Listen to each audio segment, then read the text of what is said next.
Hello, and welcome to today's webinar on empowering the employment sector to serve youth with mental health issues. My name is Marissa Perry, and I'll be your webinar host today. Before we begin, I thought I'd share a little bit about myself. I am currently the Special Projects Coordinator at Youth Employment Services, YES, which YES is how I'll be referring to the organization from now on.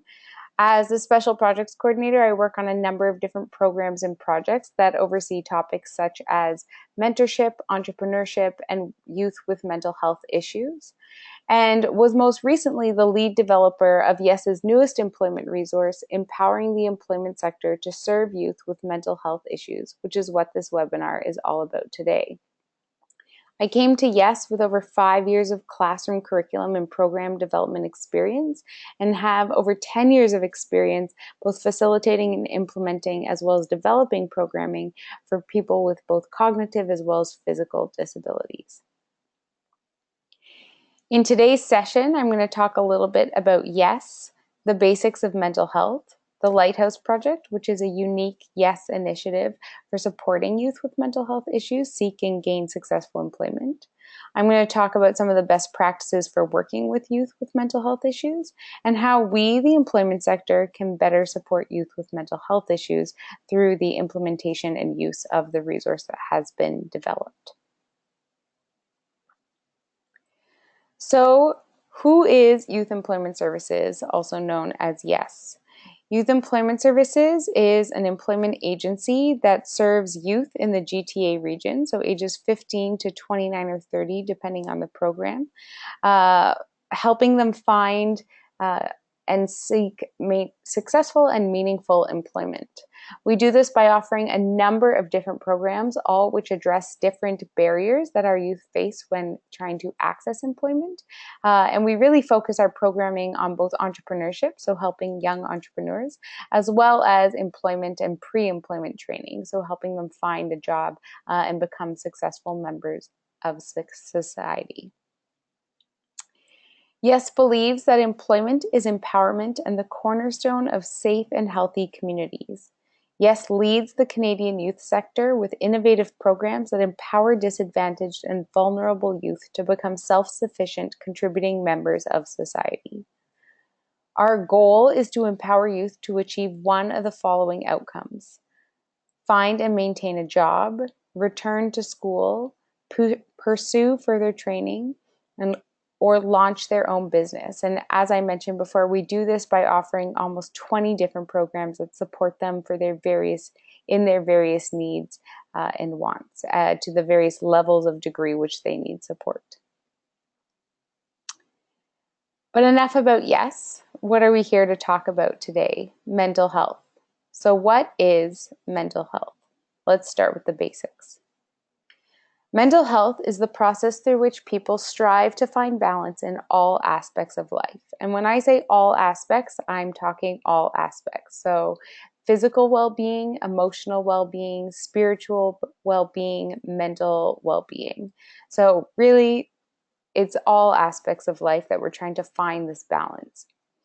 Mental health affects one's mood, thoughts, perceptions, and behaviors, and is something that affects each and every one of us. So we are all trying to manage our mental health on a daily basis, and it will look different for every single person.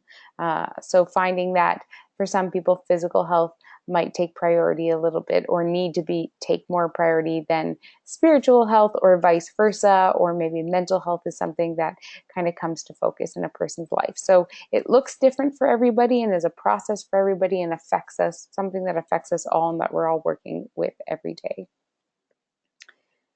Good mental health is represented when a person is able to think about and deal with everyday tasks and challenges, such as making choices and decisions, adapting and coping with challenging situations, talking about wants and needs, and maintaining meaningful relationships with family, friends, and peers. So these are things that we all do on a daily basis. Sometimes some choices, some challenging situations are more difficult to deal with than others. This is completely typical for anybody. But with that being said, We all feel sad, worried, scared, anxious, nervous, or suspicious at times, but it's when these kind of feelings start to get in the way of a person's ability to go about their daily life over a long period of time that they may have issues with their mental health. Yes worked very closely on this project with the Center for Addiction and Mental Health, also known as CAMH, in Toronto, really looking to them as the mental health experts of the field. And over a long period of time, by their definition, is approximately 2 weeks. So there's no hard, steadfast date of what's a long period of time. But if someone is struggling with the same feelings for, say, approximately a 2-week period of time or longer, that's when there's concern for mental health. We all have a bad day, a bad 2 days, even a bad week when we're trying to deal with a very challenging situation or stressful situation. But it's when it becomes debilitating for a long period of time, then that's when we need to start looking into if this is an issue with mental health, something that someone needs to seek support and assistance with. Did you know that 1 in 5 Canadians will struggle with their mental health at some point in their life? If you think about who you are interacting with on a daily basis, most of us are lucky enough to interact with more than 5 people, whether it be coworkers, friends, the person at the coffee shop, the bus driver. 1 in 5 of those people will struggle with their mental health to CAMH's standard of it being 2 weeks or more. So this is definitely something that is very relevant in society and something that we are all interacting with on a daily basis. So something we need to be aware of how to support. Did you know that mental health among Canadian youth are on the rise, and it's predicted that this demographic will see a 50% increase in mental health issues by the year 2020? So youth are continually growing. This is for many different reasons, some just becoming more self-aware as the conversation becomes something that's about mental health is something that's talked about a little bit more. They may recognize symptoms, and also the impacts of society. These are all things contributing to that 50% increase. So again, something we very much need to be aware of and prepared to support. With that being said, did you know that only 30% of people who are experiencing issues with their mental health will seek assistance for it? This is a shockingly low number. Only 30% of those 1 in 5 will ever seek the support and ask for the assistance that they need to be able to recover and to become functioning members of society again. You may ask why. There's a few commonly cited reasons as to why people don't seek help. They may not have insight into their own mental health, so they may not be aware of the feelings that they're having or be able to recognize them as atypical from anyone else in society. So they might think, oh, it's just been stressful at work, or, the bus has been abnormally crowded, or I'm in a bit of a funk. So they might not be aware of how they're feeling. They don't know who to tell or how to access support. So unsure, do I tell a doctor about how I'm feeling, a friend how I'm feeling? Just really unsure of who to go to find the assistance that they need. They may try to handle symptoms on their own. So they may recognize that they're not feeling, that their mental health is not great, that they're struggling with certain aspects of their life, but maybe they'll try to find ways to cope by themselves. And whether that is just going home and napping the day, their evenings away, or pulling away from social groups and not interacting with others because that's exhausting and overwhelming, or maybe that is going for long walks, to clear their heads, or whatever they may find. This will look different for everyone else, so whatever they may find helpful. But it's often getting assistance will help them recover faster and help them when they go back, relapse into a moment of crisis. And they may feel ashamed or embarrassed about needing help. So this very much contributes and is very much one of the leading causes for why people don't access support. When interviewing youth, when working with CAMH, when working with employers, this is often very much cited. They feel ashamed or embarrassed in needing to in needing to seek help. And this is because of the mental health stigma. So as it states on this slide, stigma is often the reason why people are not comfortable talking about mental health and why they hesitate to seek the help when needed. And it's the negative attitudes and responses that people receive for expressing issues with their mental health that are the reason that this stigma exists. I often use a clip from a TED Talk by Ruby Wax that I highly encourage you all to look out, that talks about the mental health stigma and how it's such a challenge to overcome. When someone has a broken arm or a broken leg, you can show them visually the physical disability that you have and the reason that you need to access support. But when you're talking about mental health, an issue with the mental health, it's part of your brain, it's part of your feelings, your perceptions. And so asking for support, there's nothing to be able to physically show as to why you need it. And often people get the response of, oh, you're just using that mental health issue as an excuse for bad behavior or to get out of something that you don't want to do. But really, it is a much greater issue that needs to be addressed. Did you know the unemployment rate for people living with mental health issues is over 70%? With some of the research I read, it quoted a stat as high as 90%, but most commonly it sat between the 70 and 80% range. But this is a huge number of people that are living with mental health issues that are unable to find or maintain successful employment. And this is often because they are not accessing the supports that they need. But with this being said, did you know employment is an extremely important part of a person's mental health journey towards recovery? If you think about all the things employment can offer, employment offers social structures, daily routines, a sense of purpose, and can boost self-confidence, even in just the achievement of the smallest of tasks. And if you look at a recovery plan for people with mental health issues, they often ask people to find something in their life that gives them those things, that can provide them social networks, that can provide them a sense of purpose, that can provide them with self-confidence. So what everything employment can offer is something that it can offer to people with mental health issues, and it's something that's very much needed by these clients to help them on their road to recovery. So the partnership between employment and mental health recovery journeys is very, very closely knit, and one of the reasons that the employment sector needs to look to this issue and can be a huge part of helping these people find success and in their communities. So how can we, the employment sector, help? Well, at YES, in 2015, we were granted a government fund to create and implement an employment program that would specifically address the many unique challenges youth living with mental health issues face when seeking employment and getting them job success. YES worked in partnership with the Social Determinants of Health Service at the Center for Addiction of Mental Health, which I also CAMH, as noted before, to develop the Lighthouse Project. They worked closely in partnership to adapt programming, to identify unique challenges that these youth may face, and then to find ways that they can work with these youth to be able to help them find success.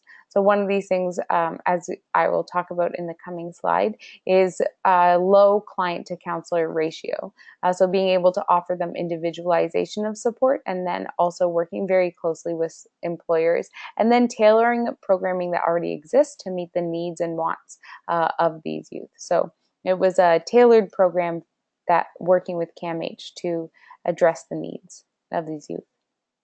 In its pilot year, so 2015 going into the beginning of 2016, the Lighthouse Project provided over 55 youth with pre-employment training, supported over 40 youth in finding a full-time job placement, which by our program standards was 30 hours a week for 12 weeks, offered free mental wellness programming to our clients. So mental wellness programming is proven to be very beneficial for helping people with mental health issues manage their mental health, especially when going through a period of transition or a period of particular challenges, which when entering the workforce for the first time after a few years or after having spent some time recovering from their mental health issues is definitely that. So it's definitely a trying and challenging time, and a time when they need to be more aware of mental wellness programming and taking care of themselves. So we had a local yoga studio offer pro bono classes to our clients. We also had a nutritionist come in and speak to them about healthy eating. We had life skills come in and speak to them about balancing needs and wants, and so on. So offering a few free programs for them.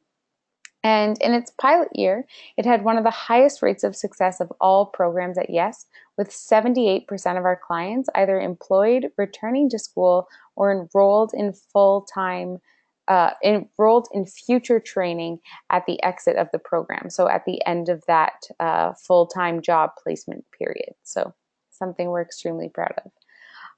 The Lighthouse Project team will definitely contribute a lot of this success to the fact that there was a low client to counselor ratio, with 2 counselors and job developers being very, very dedicated to these 55 youth, which is a lower client to counselor ratio than most programs are able to see. But that really offered them the opportunity for individualization and for additional support for when these clients need it. And the need for that and the want for that by clients is a reoccurring theme you'll see throughout the rest of this presentation. The Lighthouse Project is now currently in its 2nd year, so these statistics are not final, but we are happy to report that it has so far provided 60 youth with pre-employment training, has supported over 48 youth in finding full-time job placements, with again the same requirement of it being 30 hours a week for 12 weeks, and have continued to offer free mental wellness programming, the example yoga, as that is our most frequently offered one, to all clients. But again, we're always looking for volunteers and new sessions, and always asking youth for feedback on what would help them most manage their mental health and what they'd like to learn about. So continuing to offer those fantastic programming sessions for them. A quote from a Lighthouse youth: "During the times I was not working with Yes and the Lighthouse Project helped me recognize that I was trying to find work and explain to other people how I was putting in that effort. Looking for work is very, very hard on your mental health, and you often feel that people don't believe you are doing enough. The Lighthouse Project always made me feel supported and encouraged me to keep looking for jobs." So that's from Josephine. I think that this quote, and part of the reasons in this presentation, really shows how employment counselors for youth with mental health issues are sometimes the only source of support that these youth have. And that's something we definitely need to remember when we're working with these youth. We may be the only people supporting and motivating them to continue to find work. They may not have a particularly supportive family. They may have friends, or maybe they just have a family or friends who they have chosen that to not disclose their mental health issues to. You may be the first person they've ever sought support from with their mental health in any capacity. So it's just important to remember that as employment counselors, to stay supportive and to be that motivation for them to continue doing work and help show them all the work that they are putting into it, and be really motivating and get them to continue on the job search and to persevere until they find a great fit for them. So best practices. These best practices were gathered from the pilot year of the Lighthouse Project, as well as some best practices that CAMH has developed from years of working with people with mental health, and are a huge reason for the Lighthouse program's continued success in its 2nd year. So it's important to always have a person-centered approach when working with youth living with mental illness or mental health issues. You can do this by being flexible, by being understanding, by being open, by creating warm and inclusive spaces, and always conveying hope and optimism no matter the number of challenges or roadblocks a youth encounters. So that last point very much speaking to Josephine's quote of just always being that hope and optimism and motivating them to continue moving forward. But I do want to address the first three. So being flexible, being understanding, and being open. I think with these three, what I would like to especially like to address is with these youth, when they don't show up to an appointment, when they don't show up to an interview, when they fail to meet the number of job applications they were supposed to submit in a week. With these youth, it's really important that you look to them and talk to them about the root of why that didn't get done or why they weren't able to show up somewhere. So rather than saying, why did you, or like you missed a counseling appointment, I don't have time to reschedule. It's why did you miss your counseling appointment? Well, maybe it was that the appointment was at 9 a.m. and they went to the TTC and crowded buses overwhelmed them and get their anxiety really high. And so they had to turn around and go home because they just couldn't bear the thought of getting on the bus. Well, what's the accommodation we can make for that so it doesn't happen again? How can we support them in getting to their counseling session? Well, maybe counseling sessions need to be at 11 so they don't hit rush hour traffic anymore. So these are very much things, it's about finding out the root cause of why they were unable to complete something, why they were unable to attend something. Maybe they couldn't show up to an interview because they did not feel prepared. Well, let's do some additional interview prep then. Or maybe I can come with you and motivate you right before. So really finding out the root of why something didn't happen and then working with them and being understanding about why that happened and then being open and flexible and creating accommodations so that they're able to complete whatever they were supposed to do the following time. Another best practice is to ensure that program goals focus on what clients can do. I think this is something that all employment counselors already do for their clients. We always want to focus on the skills that they have. But with these clients, it's especially important not only to focus on what they can do, but to show them jobs where they will be successful. So as I said, as part of the recovery journey, having success and building self-confidence is extremely important. So as much as we want to get them the type of job that they want, if they don't quite yet have the skill set to be able to complete that job successfully, finding jobs that would meet their skill set, that they would be able to do extremely successfully, and having them have those small successes to build their self-confidence, and then highlighting to them how those jobs will help further develop their skills to get them the job that they actually want. So if they wanted to become a facilitator for a program, but maybe they don't have any facilitation background or maybe no public speaking skills. So finding one of those jobs, is going to be overwhelming for them in their mental health, but also a bit more of a challenge. Showing them how working in a cafe really will help them build skills needed to be able to facilitate large groups. So they'll have to learn customer service. They'll have to learn how to problem solve. They'll have to learn how to interact with others, how to think on their feet, how to people please at the end of the day. So showing them how a job that meets their current skill set can contribute to helping them grow professionally and get them the job that they want. But as an employment counselor, knowing that having a successful job is what is most important for these youth, building their confidence, showing them that they're capable of being employed and managing their mental health at the same time. Employment counselors must provide continued support for youth throughout the pre-employment and job placement period. Again, this is something at Yes, I know that we do in all of our programs, but this is more than a once a month or even a bi-weekly check-in. For some clients, this may be a daily check-in, definitely a weekly check-in, making sure that the accommodations and the supports that they need are being put in place and that they're being effective, and then working with the youth to change the accommodation to meet the needs, their needs to help them be successful in the workplace. I would say this support is not only for youth, it's also for employers. Building strong relationships with employers is extremely important for the youth's success, especially with making sure that they feel like the youth are being successful in the jobs and that the accommodations being offered are not only reasonable, but also ones that are actually ensuring that the client is achieving job goals.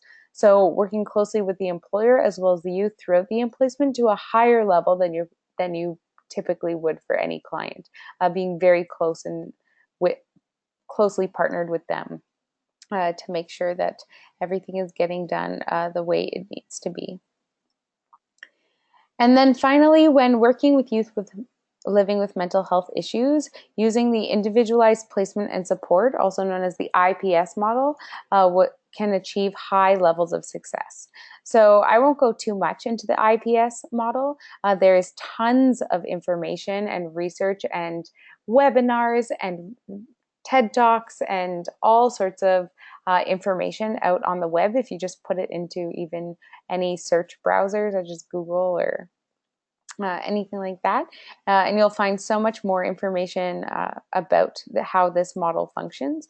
But it is a model that has been built for helping youth or people in general with mental health issues find success in employment. So here are just a few of its principles, kind of the main ones. It works to get people living with mental health issues into competitive employment as soon as they express interest in finding employment. So really capitalizing on motivation here. As soon as they say they want a job, finding them a job and finding a job that they'll be successful in. So again, speaking back to that slide about what clients can do. Getting them that success and showing them that they can be employed before they lose any motivation.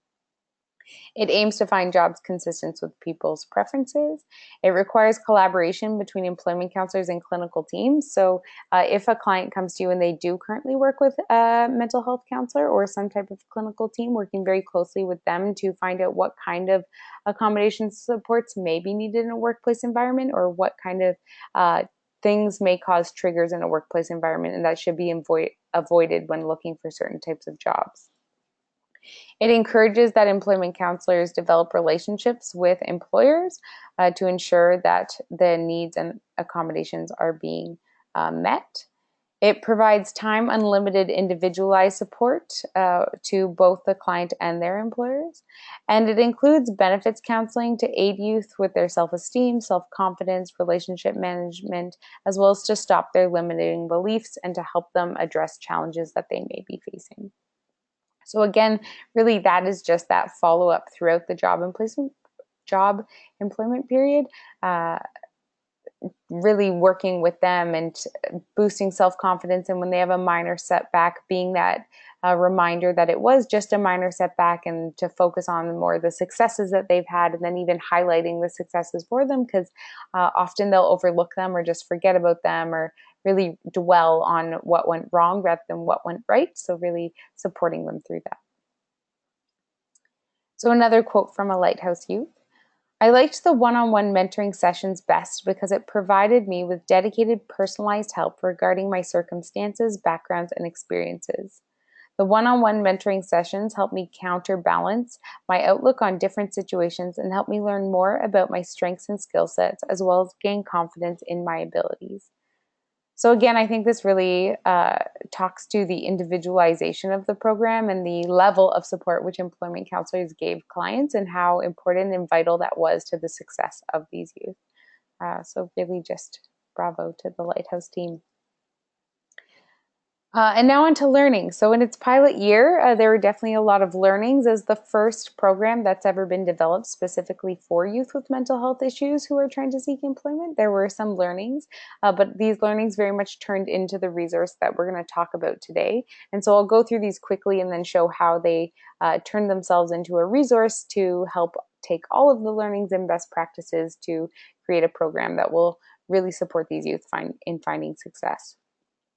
So one of our first learnings was youth living with mental health issues face many unique barriers when trying to access employment. Some of these included elevated levels of stress, and new work challenges can make it difficult for youth to find balance and to manage their mental health. So just entering the workforce, just dealing with new work challenges, the overwhelmingness of having to learn a whole bunch of new skill sets and to interact with a whole bunch of new people made it really difficult for them to manage their mental health, especially when many of them have just come off a period where they were able to completely dedicate their time to making sure that they found balance. So it's a tricky period of transition for them.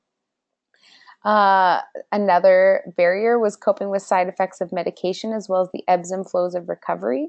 Mental health, the journey towards recovery is far from anything that will ever see a set destination. It is something that is a process, something that you will see someone take 5 steps forward and 2 steps back, or 10 steps forward and 20 steps back.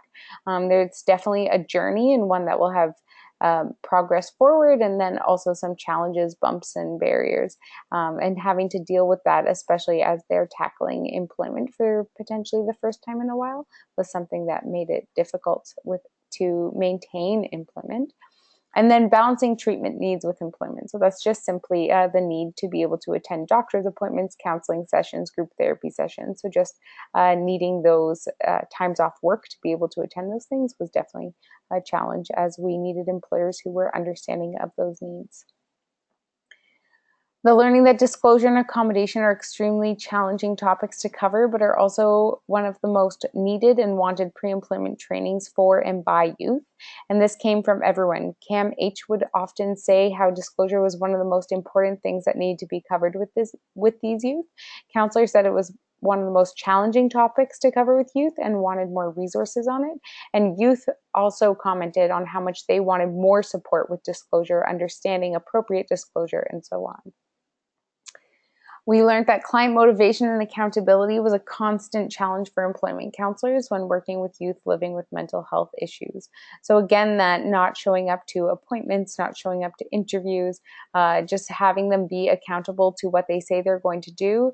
They could have lost motivation because they had a bad day, they regressed on their journey towards recovery, or maybe because something triggered their mental health. So having client motivation and accountability, getting them to show up, was something that was a challenge, but also a reason that I really do stress that employment counselors for these youth need to be that constant support, that constant motivation, and provide that movement forward for them.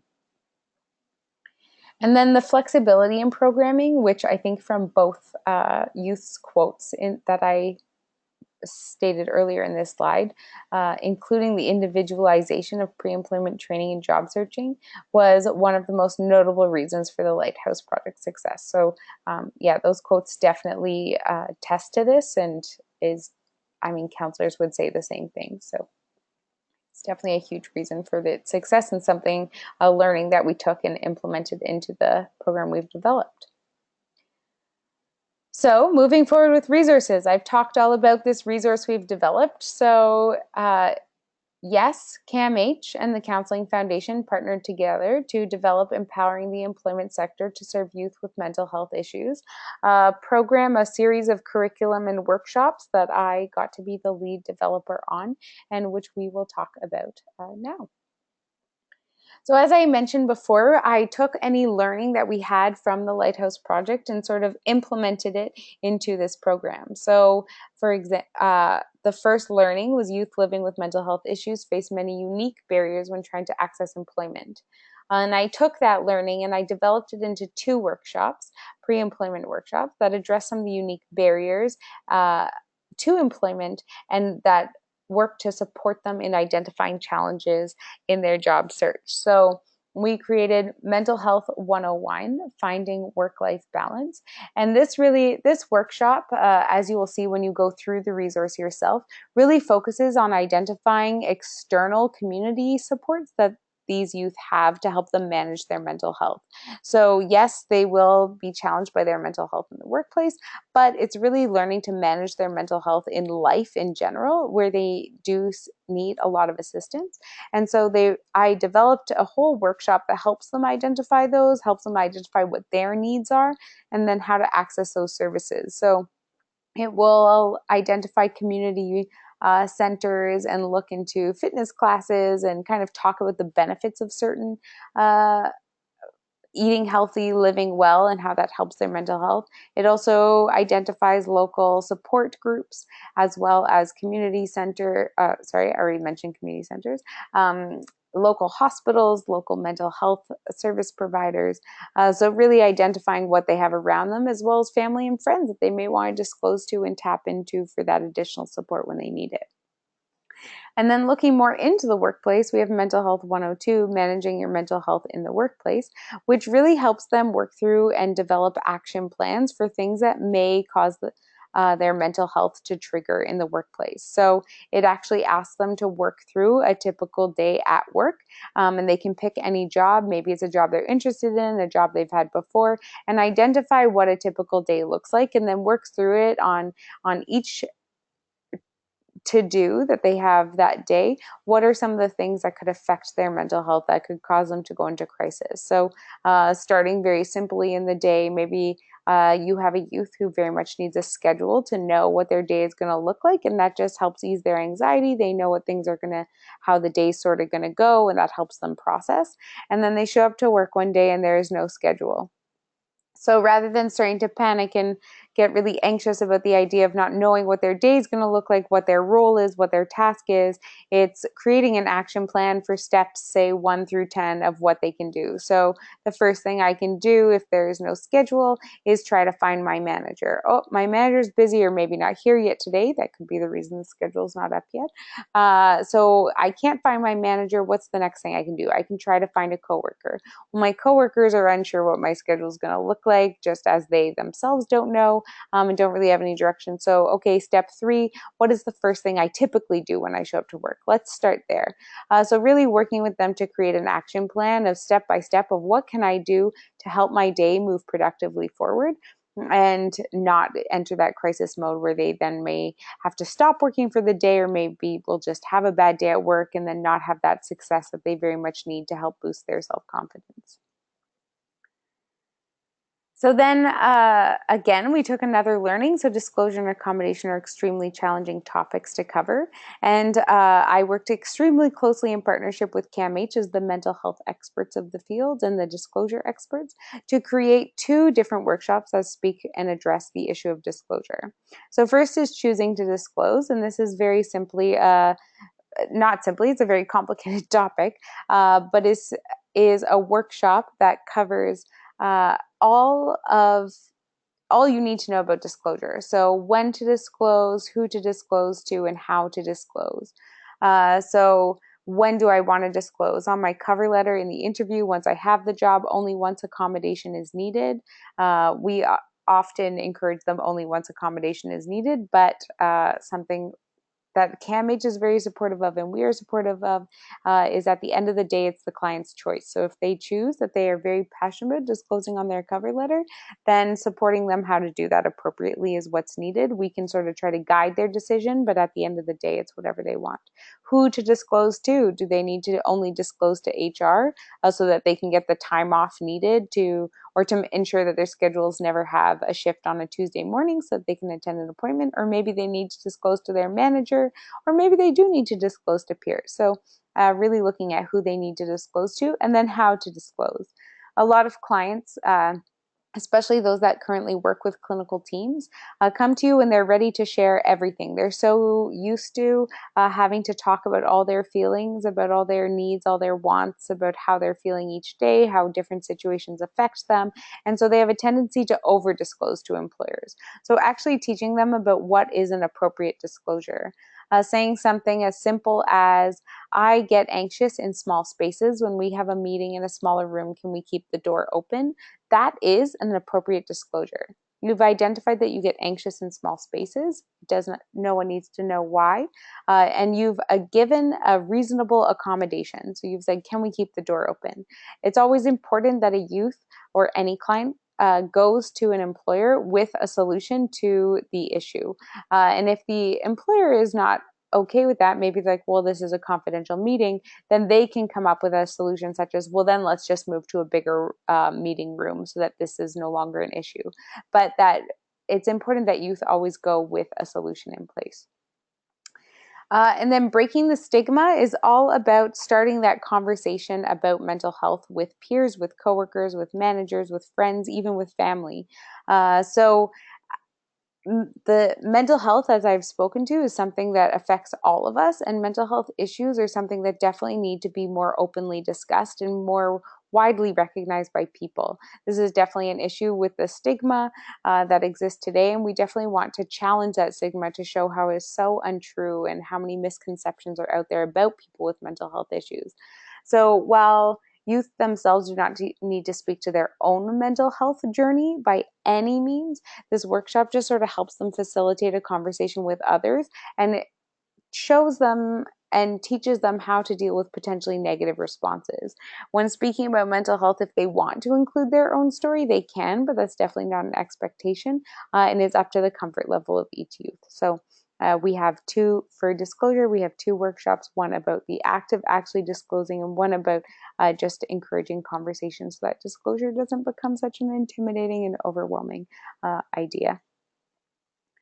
So then we took the learning that client motivation and accountability was a constant challenge, and I created a pre-employment workshop that works with youth to create a job search action plan. This is something we all informally do with most of our clients. We create an action plan of how are you going to go about finding a job. But whenever you look at a recovery plan for someone with mental health issues, they often, CAMH will implement a contract, or recovery plans will often have a contract sort of binding aspect to it, where the counselor and the client agree to certain terms, and then they know that each person is accountable to fulfilling that. And if they don't, then they can reflect back upon the contract to say, no, you said you were going to do this, and then figure out how to change or alter the job search so that it is, or any recovery plan, to make it more manageable for the client. So in the job search action plan, you take this very overwhelming, daunting goal of just finding a job, and you break it down into very small, manageable tasks, something as simple as create resume, create cover letter, apply to 2 jobs, go for interviews, or prep for interviews would probably be a better thing to put on a job search action plan, as you don't know when interviews are going to come. And then you create what to-dos are needed for each of those tasks, and then give completion dates for when you're going to complete those by. So it could be, I'm going to apply to 2 jobs every day. And then both you and the client agree to those terms. And then if they fall back on those, then you can kind of bring out the action plan and help keep them motivated and say, you can do it. And then alter the action plan if needed. Again, always being open, flexible, and accommodating with these youth. So really, this just creates more of a contract to take something that's overwhelming and really narrow it down and make it more manageable for them, so that they can do it, and then also finding a way to keep them accountable to what they say they want to do. And then finally, we took the learning that flexibility in programming, including the individualization of pre-employment training and job searching, was one of the most notable reasons for the Lighthouse Project success. And we modified current curriculum for pre-employment topics, so things we're all very familiar with, cover letters, resumes, and interviews, and really tailored a workshop to the unique needs and challenges of youth living with mental health issues. So for example, in cover letters, that's definitely a skill that they need to learn. But as an employment counselor for these clients, you will very quickly learn that you become the cover letter for these clients when contacting employers. So it's a skill they need to learn, but something that doesn't need to be focused on, as you will become that. In resumes, you show them all resumes, but really all, at the end of the day, functional resumes are what are going to work best. And the Lighthouse counselor said they actually use functional resumes with every single one of the Lighthouse clients, as it is the resume that highlights their skills and strengths and really can kind of not focus on the fact that maybe they have a lack of job experience or big work gaps because they've been dealing or managing their mental health and unable to hold employment. So it focuses on their skills and strengths and kind of takes that away. And then interviews still talks about all those tricky, challenging questions we're all going to deal with, but then also really speaks to how to address those questions that may ask them about their mental health. So maybe they answered a question and something came up that then led the employer to say, I wonder if they have anxiety about public speaking and we need someone who can do that. So they'll ask a question directly about their mental health and kind of asking the youth to disclose. An employer is not allowed to do that. So this workshop works through how a youth can address those questions and how they can answer them appropriately without losing them out on the job, or knowing how to navigate answering those questions in a way that will still help them achieve a job success. In this resource, so those are the 6 workshops that you will find, the suite of curriculum, but in this resource there is also an entire preamble on best practices, on tips and tricks, on the rationale behind the program, on how to best work with youth with mental health, and also a lot of other resources, a list of other resources that are out there for you to use.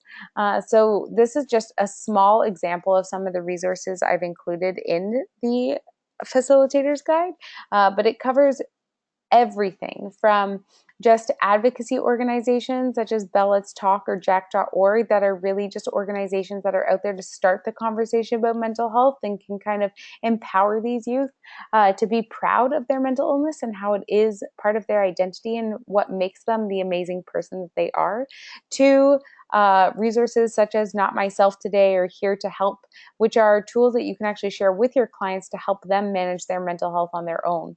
As employment counselors, you are just a piece of their pie, and as much as I spoke to the need to check in with them frequently, can't be that you cannot be there 24 hours a day, 7 days a week. So there are a few resources in here that you can share with them for them to use on their own time to help them manage their mental health.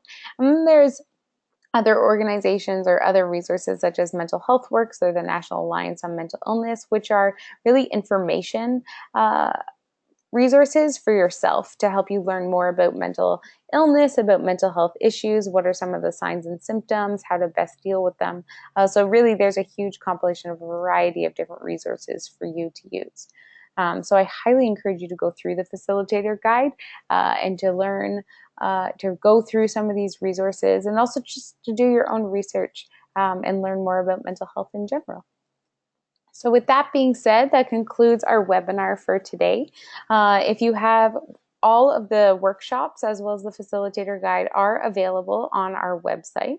If you have any questions about the resource, about our partnership, about the Lighthouse Project, about anything youth employment related, please always feel free to contact us at the phone number here or email us at the email below, info@yes.on.ca, and your question will be sent to the person who can best respond or speak to it. So if it's about this resource, then someone on my team. If it's about the Lighthouse Project, then to someone on that team. So if you please take the time to review. I hope this webinar gave you a bit more insight into how to support these youth. And if you have any further questions, never hesitate to reach out. We're always happy to help. Have a great day.